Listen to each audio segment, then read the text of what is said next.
আসসালামু আলাইকুম। আশা করছি যে যেখান থেকে দেখছেন অনেক অনেক ভালো আছেন, সুস্থ আছেন। আজকে আমি নিয়ে এসেছি অসম্ভব মজার সামুদ্রিক পোয়া মাছের রেসিপি। পোয়া মাছে কাটার পরিমাণ খুবই কম, তাই ছোট বড় সবাই খেতে পারে। সামুদ্রিক মাছ তাই স্বাস্থ্যের জন্য অনেক উপকারী, আর এটা খেতেও খুব মজার।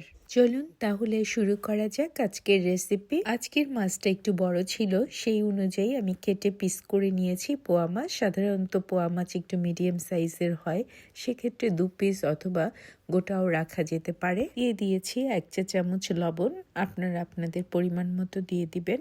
আর দিয়ে দিব 1/2 চা চামচ হলুদের গুঁড়ো। এবার খুব সুন্দরভাবে হাতের সাহায্যে মেখে নিব মাছের সাথে হলুদ আর লবণ। এরপরে রেস্টে রেখে দিব 15 মিনিট। কেউ চাইলে আর একটু বেশি সময় ধরেও রাখতে পারেন, তবে এর চেয়ে কম রাখলে মাছের ভিতরে ভালোভাবে লবণ ঢুকবে না। ভালোভাবে মাখা হয়ে গেছে, এবার আমি রেস্টে রেখে দিব। 15 মিনিট হয়ে গেছে, চুলায় চলে এসেছি। একটা ফ্রাই প্যান চুলায় দিয়ে একটু গরম হওয়ার পরে দিয়ে দিচ্ছি পরিমাণ মতো তেল। তেলটা বেশ ভালো করে গরম হয়েছে, এবার দিয়ে দিব মাছগুলো। আমি মাছগুলোকে হালকা একটু ভেজে নিব, খুব বেশি কড়া করে ভাজবো না। কেউ চাইলে কাঁচাও কষিয়ে রান্না করতে পারেন, তবে আমি যেহেতু একটু হালকা ভুনা ভুনা করব, তাই একটু ভেজে নিব। এক পিঠ কিছুটা ভাজা হয়ে গেলে উল্টে দেব। এভাবে করে উল্টে পাল্টেই মাছগুলো ভেজে নিব। আগেই বলেছি মাছগুলো খুব কড়া করে ভাজবো না। যখন এমন কালার হয়ে আসবে, এই পর্যায়ে আমি মাছগুলোকে উঠিয়ে নিব। বাহিরটা হালকা একটু কালার আসবে, কিন্তু ভিতরটা পুরোপুরি নরমই থাকবে। এবার চুলায় আরেকটা প্যান বসিয়ে দিব এবং মাছ ভাজার পরে যে তেলটুকু রয়েছে সেই তেলটুকু ঢেলে দিব। যদি কারো মনে হয় আরেকটু তেল লাগবে, সেক্ষেত্রে আরেকটু তেল দিয়ে দিতে পারেন। এবার দিয়ে দিব 1 কাপ পেঁয়াজ কুচি। পেঁয়াজ কুচি করে সেটাকে আবার ছোট করে কেটে নিয়েছি। আপনারা চাইলে বাটা পেঁয়াজও ব্যবহার করতে পারেন, যাতে করে পেঁয়াজটা খুব সহজভাবেই ম্যাশ হয়ে যায়।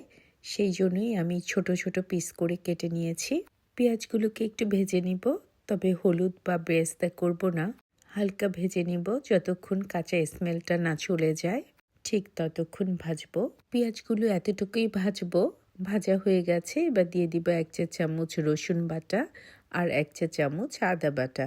কেউ যদি আদা বাটা পছন্দ না করেন, সেক্ষেত্রে স্কিপ করতে পারেন।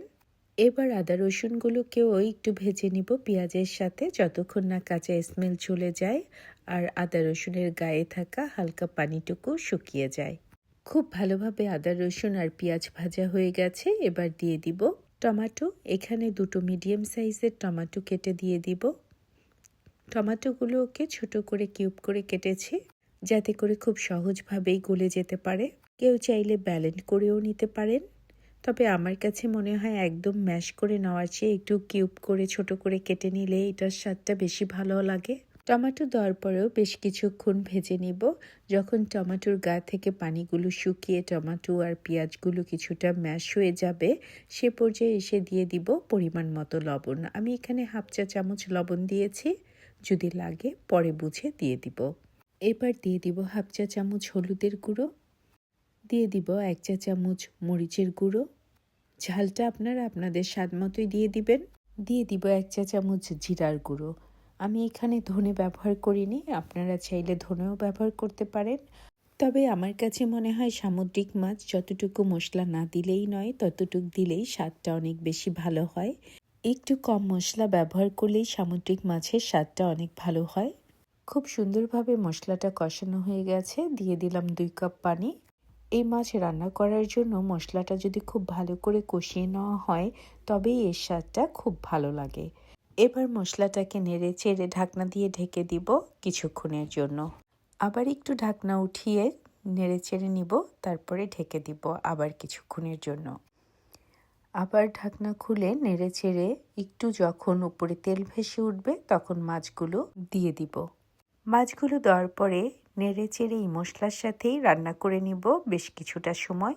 নাড়াচাড়ার সময় একটু খেয়াল রাখতে হবে যাতে করে মাছগুলো ভেঙে না যায়, কারণ এই সময় মাছগুলো বেশ খানিকটা নরম হয়ে যাবে, ভেঙে যাওয়ার সম্ভাবনা অনেক বেশি থাকে, তাই সাবধানেই নেড়ে চেড়ে দিতে হবে। যখন মশলাটা পুরোপুরি শুকিয়ে যাবে, তখন দিয়ে দিব 1/2 কাপ গরম পানি।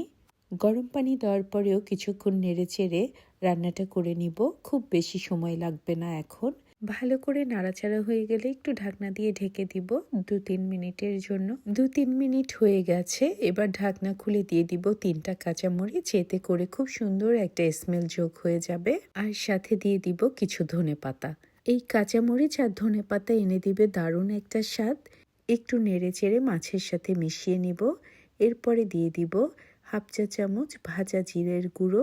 এতে করে মাছের স্বাদটা অনেক গুণ বেড়ে যাবে। একটু নেড়েচেড়ে মাছের সাথে মিশিয়ে নিয়ে চুলার জাল বন্ধ করে ঢেকে চুলায় রেখে দিব 1-2 মিনিটের জন্য। তৈরি হয়ে গেল অসম্ভব মজার স্বাদের পোয়া মাছের ভুনা। একটু পরে একটা সার্ভিং প্লেটে উঠিয়ে নিয়েছি। তৈরি হয়ে গেল অসম্ভব স্বাদে ভরা পোয়া মাছের ভুনা। যদি আমার এই চমৎকার মজার স্বাদের পোয়া মাছের ভুনার রেসিপিটা আপনাদের ভালো লাগে, তবে অবশ্যই একটা লাইক, কমেন্ট অ্যান্ড সাবস্ক্রাইব করে আমার পাশে থাকবেন। আপনারা সবাই অনেক অনেক ভালো থাকবেন। আল্লাহ হাফেজ।